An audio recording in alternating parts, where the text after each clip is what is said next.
Hello students, आज हम लोग छठवीं कक्षा की गणित का फर्स्ट चैप्टर ज्यामिति की मूलभूत संकल्पनाएं पढ़ेंगे। तो फर्स्ट चैप्टर का नाम है ज्यामिति की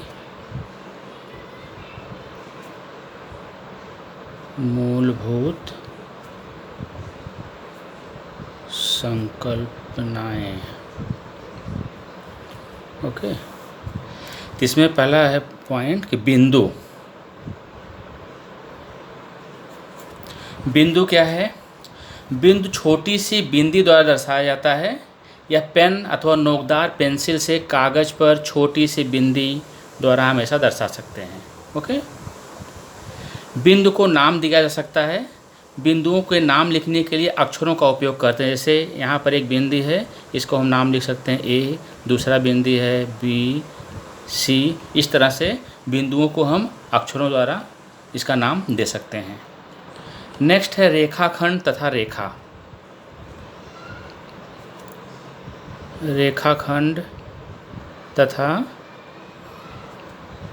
रेखा, दो बिंदु ए और बी लो और उनके मापन पट्टी की सहायता से जोड़ो। अगर एक बिंदु ले लिया ए, दूसरा ले लिया बी, इसको हम अगर स्केल लगा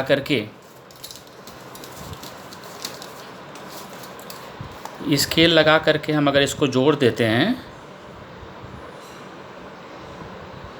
तो हमें एक सीधी रेखा ए बी मिल जाती है। यह रेख जितना कागज़ है उतना दोनों दिशाओं में बढ़ाया जा सकता है। हम इधर चाहें इसको, पेपर हमारे पास इतना यहाँ बढ़ा सकते हैं, इसको चाहें इधर तक बढ़ा सकते हैं। तो जितना पेपर है हमारे पास उतना दोनों दिशाओं में बढ़ाया जा सकता है। कागज़ बहुत बड़ा है अगर, तो हम इसको और बहुत बड़ा बना सकते हैं। रेख दोनों दिशाओं में असीमित रूप से बढ़ाया जा सकता है। इस तरह बढ़ने वाले रेख को रेख न कहकर हम क्या बोलते हैं? इसको रेखा। ओके, इसे कागज़ पर असीमित दर्शाने के लिए इनके दोनों ओर तीर लगाते हैं हम। गणित में रेखा का तात्पर्य एक सरल रेखा से होता है। यहाँ पर ए और बी, यह रेख ए से बी तक है। ए से, जैसे यहाँ लिखा हमने ए से बी तक है यह रेखा। यह रेखा का एक टुकड़ा है, जिसे यहाँ पर पूरा आपने बड़ा खींचा, यहाँ से लेके यहाँ तक पूरा रेखा है। इसका एक पार्ट है या एक टुकड़ा है या इसका एक खंड है। इसीलिए इसको क्या बोलते हैं? रेखाखंड। ये जो है इस वाली रेखा का एक पार्ट है, एक खंड है, इसीलिए इसको बोलते हैं रेखाखंड। खंड का अर्थ होता है टुकड़ा। रेखाखंड पर यहाँ पर दो, यहाँ ए लिखा गया है, यहाँ पर बी लिखा गया है, तो इसकी सीमा है। ठीक है, इसको अंत बिंदु भी कहते हैं। ये जिसको ए है और बी है, इसको क्या बोलते हैं? अंत बिंदु। और इसको संक्षेप में लिख सकते हैं रेखाखंड ए बी या रेख ए बी लिखा जा सकता है। इसको लिख सकते हैं रेख ए बी या रेखाखंड ए बी है, जहाँ पर ए तथा बी क्या है? अंत बिंदु है, अंत बिंदु। ओके, तो यहाँ पर ए और बी क्या है? अंत बिंदु है। रेखा को एक छोटे अंग्रेजी अक्षर अथवा रेख पर स्थित किन्हीं दो बिंदुओं की सहायता से दर्शाया जा सकता है। जैसे यहाँ पर हमने ऐसे लाइन खींच दिया, यहाँ पर ए और बी लिख दिया, तो इसको हम लिख देंगे रेख ए बी। या अगर हम इसको, यहाँ पर यल लिखा है, तो हम इसको भी लिख सकते हैं कि रेखा एल। इसको रेखा एल भी कर सकते हैं हम, रेख ए बी भी कर सकते हैं। या हम इसको अगर पी, यहाँ पर पी और क्यू नाम लिखा है, तो इसको हम लिख सकते हैं रेखा पी क्यू। या अगर हम लिख सकते हैं, अगर यल है तो रेखा यल। इस तरह से हम इसका नामकरण कर सकते हैं। नेक्स्ट है किरण।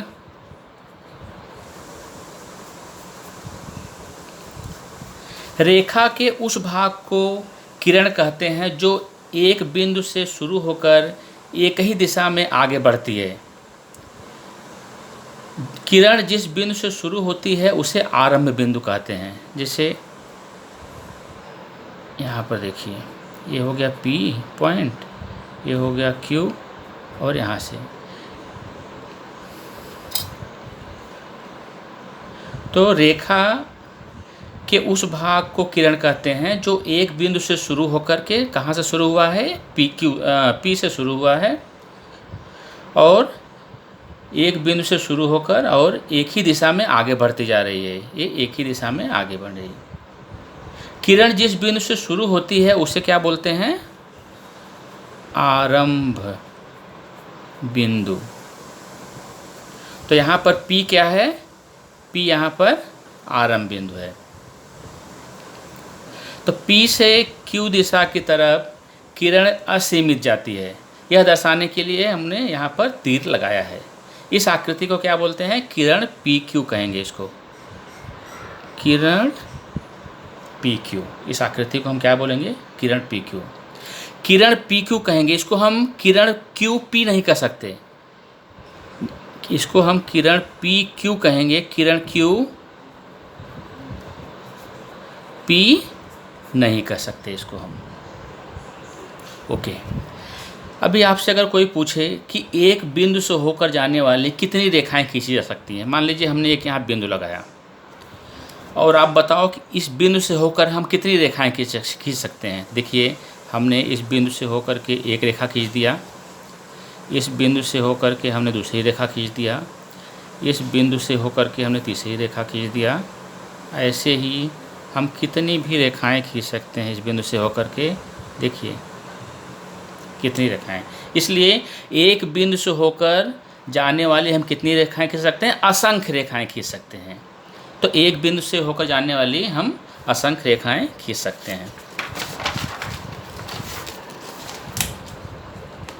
ओके, अब संगामी रेखाएं, संगामी रेखाएं क्या होती हैं। जब दो से अधिक रेखा एक ही बिंदु पर एक दूसरे को प्रतिच्छेदित करती है तो इन रेखाओं को हम संगामी रेखाएं कहते हैं। जैसे यहाँ पर हम देख रहे हैं, ये बिंदु है P। इस P बिंदु पर ये वाली रेखा भी मिल रही है, ये वाली रेखा भी मिल रही है, ये भी मिल रही है, ये भी, सभी रेखाएं कहाँ पर प्रतिच्छेदित हो रही हैं, P पर। ठीक है, तो इन रेखाओं को हम लोग क्या बोलेंगे, संगामी रेखाएं। तो संगामी रेखाएं क्या हुई, जब दो से अधिक रेखाएं एक ही बिंदु पर एक दूसरे को प्रतिच्छेदित करती हैं तब इन रेखाओं को हम लोग क्या बोलते हैं, संगामी रेखाएं। और इनके प्रतिच्छेदन बिंदु को, कौन सा बिंदु P, इसको क्या बोलते हैं, संगमन बिंदु। संगमन बिंदु। तो यहाँ पर संगमन बिंदु क्या हुआ, P। तो ये रेखाएं जो एक दूसरे को यहाँ पर प्रतिच्छेदित कर रही हैं, इन रेखाओं को हम बोलेंगे संगामी रेखाएं। और जिस बिंदु पर, बिंदु P, जिस बिंदु पर ये सब प्रतिच्छेदित होती हैं, इनको हम लोग क्या बोलते हैं, संगमन बिंदु। तो संगामी रेखाएं क्लियर हो गई और संगमन बिंदु क्लियर हो गई। अगर मान लीजिए दो बिंदु हैं, एक ये बिंदु यहाँ है, एक यहाँ है।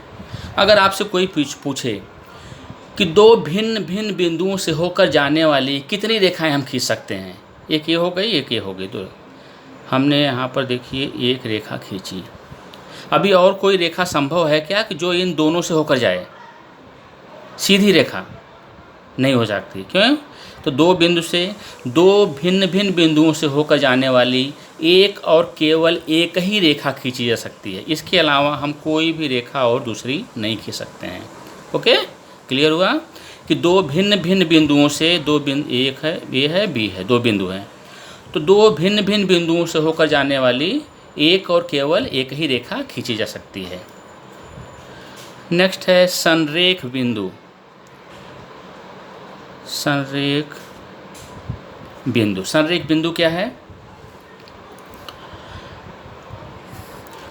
जो तीन अथवा अधिक बिंदु एक ही सीधी रेखा में हो तो उन्हें संरेख बिंदु कहते हैं। जैसे एक बिंदु यहाँ पर है, दूसरा बिंदु यहाँ पर है, तीसरा बिंदु यहाँ पर है। अगर हम इसको तीनों को मिलाते हैं तो क्या होता है, एक सीधी रेखा बन गई। तो इसका मतलब जो बिंदु ए बी सी था एक ऐसा बिंदु है संरेख बिंदु, संरेख बिंदु है। जैसे यहाँ देखिए, अगर इस तरह से हो, ए हो, बिंदु बी, बिंदु सी, अगर हम इसको मिलाते हैं यहाँ पर तो ये सीधी रेखा बन रही है क्या? नहीं बन रही है। तो इसका मतलब जो बिंदु एक सीधी रेखा पर नहीं होते हैं उन्हें क्या बोलते हैं हम लोग? संरेख बिंदु। तो अभी आपने देखा संरेख बिंदु, जो तीन अथवा अधिक बिंदु एक सीधी रेखा में हो तो उन्हें हम संरेख बिंदु कहते हैं। जैसे यहाँ पर देखा ए बी सी तीनों बिंदु जो है एक सीधी रेखा में है तो ये है संरेख बिंदु। और जो बिंदु एक सीधी रेखा पर नहीं होते उन्हें हम क्या बोलते हैं? असंरेख बिंदु। जैसे बिंदु ए, बिंदु बी, बिंदु सी, ये तीनों को हम मिलाएंगे तो सीधी रेखा नहीं मिलेगी, तो इसको हम लोग बोलेंगे असंरेख बिंदु। नेक्स्ट है आपका प्रतल। प्रतल क्या होता है? असीमित समतल पृष्ठ को गणित की भाषा में हम प्रतल कहते हैं। जैसे यहाँ पर समतल पृष्ठ है तो यही हमारा क्या है? प्रतल है, प्रतल। तो असीमित समतल पृष्ठ को गणित की भाषा में हम क्या बोलते हैं? प्रतल। नेक्स्ट है समांतर रेखाएं। समांतर रेखाएं ये क्या होता है? एक ही प्रतल में स्थित तथा एक दूसरे को प्रतिच्छेदित न करने वाली रेखाओं को समांतर रेखाएं कहते हैं। जैसे हमने देखा एक रेखा ऐसा खींचा, ये रेखा, ये एक ही प्रतल में है, प्रतल हमारा ये पेज है। तो एक ही प्रतल में स्थित एक दूसरे को प्रतिच्छेदित न करने वाली, मतलब मान लीजिए रेखा एल है, रेखा एम है, इसको ये जो रेखाएं हैं एक दूसरे को कहीं पर भी नहीं काटेंगी। हम कितना भी इसको आगे बढ़ा दें ये नहीं काटेंगी। अगर ऐसी रेखाएं हैं तो इनको हम लोग क्या बोलते हैं? समांतर रेखाएं। दूसरी रेखा देख लीजिए, ये रेखा एक ही प्रतल पर है स्थित है रेखा, लेकिन एक दूसरे को प्रतिच्छेदित कर दे रही है, यहाँ पर काट दे रही है, तो समांतर रेखा है क्या? नहीं है। एक और रेखा देख लीजिए आप, ये बताइए क्या है? अगर हम इस रेखा को यहाँ तो नहीं काट रही, लेकिन इस रेखा को हम आगे बढ़ाते हैं मान लीजिए, तो एक दूसरे को काट दे रही है, तो ये समांतर रेखा नहीं है। तो समांतर रेखा कौन सी है? एक ही प्रतल में स्थित तथा एक दूसरे को प्रतिच्छेदित न करने वाली रेखाओं को समांतर रेखाएं कहते हैं। इन रेखाओं की एक विशेषता होती है, कहीं पर भी आप नापो इनके बीच की दूरी समान होती है, कहीं पर भी कम ज़्यादा नहीं होती है। तो इन रेखाओं को क्या बोलते हैं? समांतर रेखाएं।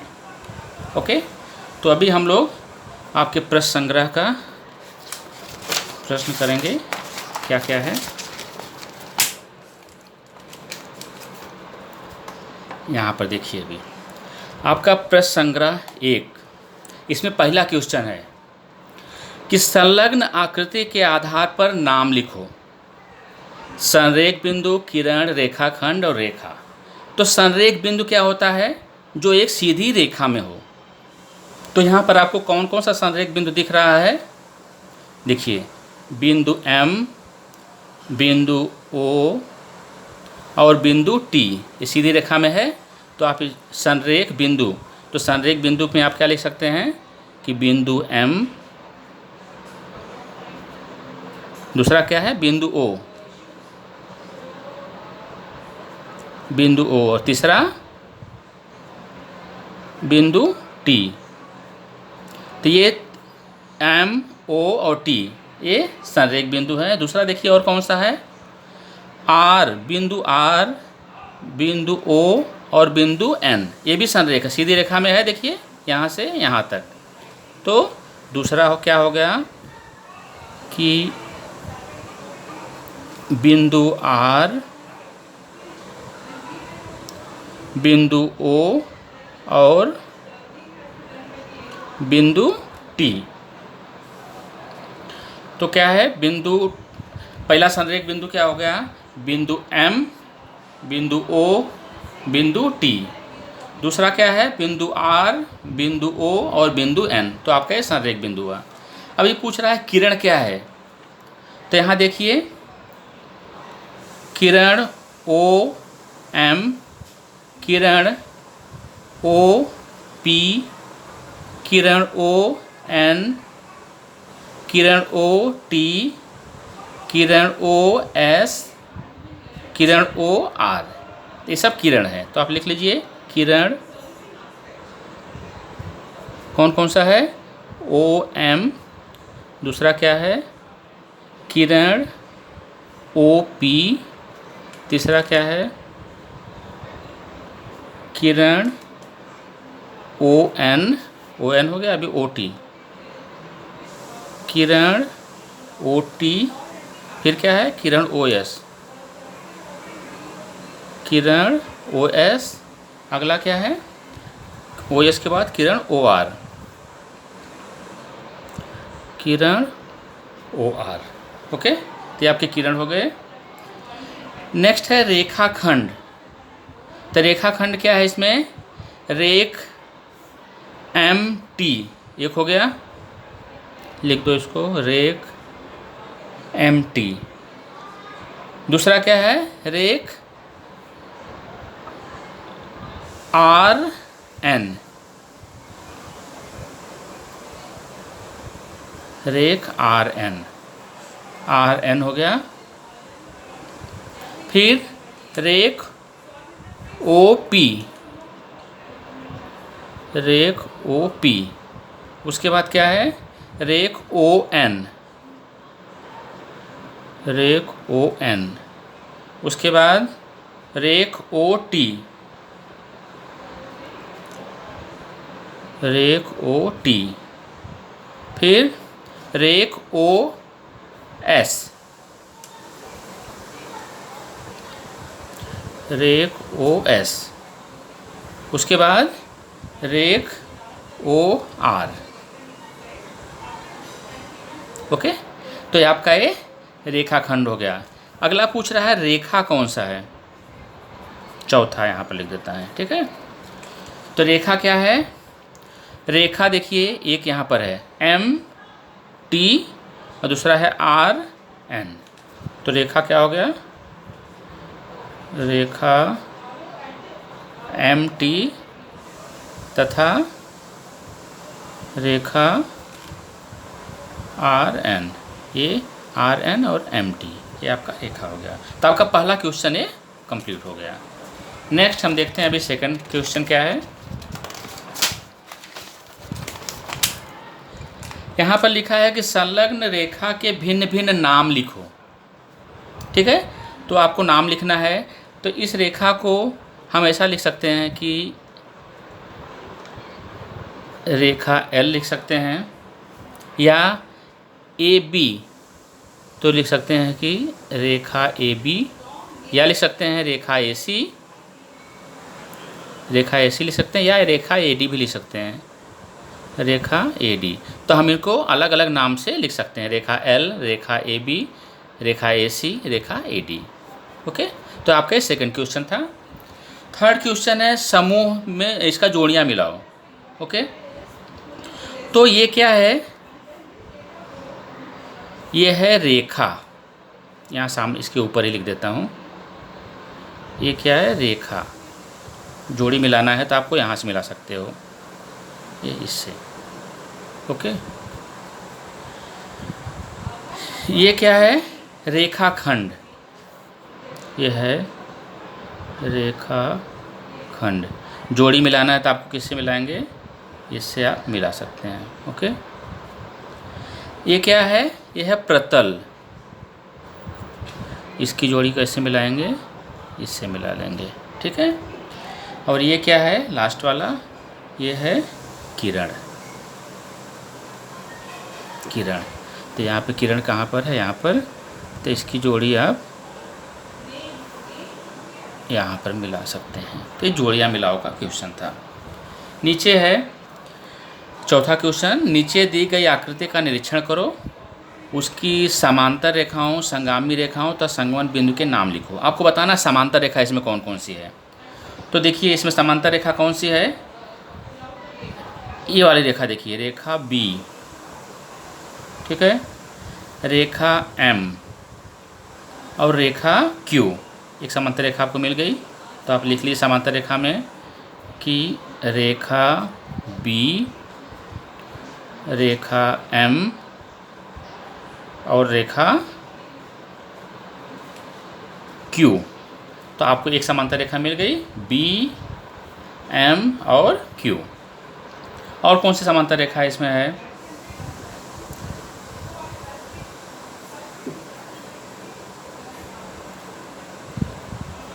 ए पी, देखिए ए और पी, ये वाला भी, ये इसके समांतर है। ओके, तो हो गया रेखा ए और रेखा पी। तो आपको रेखा मिल गई समांतर कि ए बी हो गया, एम हो गया और क्यू हो गया, ये समांतर रेखा है। दूसरा है रेखा ए और रेखा पी, तो आपको समांतर रेखा मिल गई।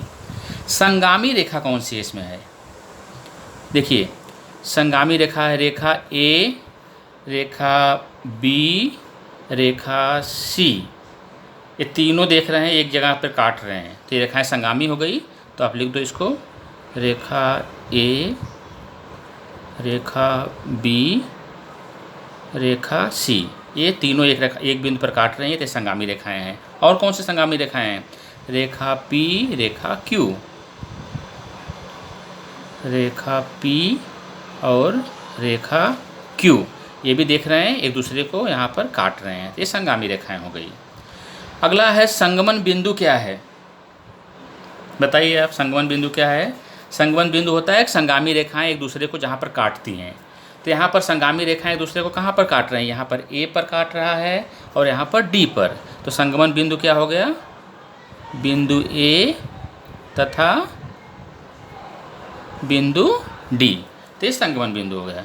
तो इस तरह से आपका प्रश्न संग्रह 1, इसमें कितना क्वेश्चन था, 4 क्वेश्चन था, हमने चारों को सॉल्व किया। Okay, thank you.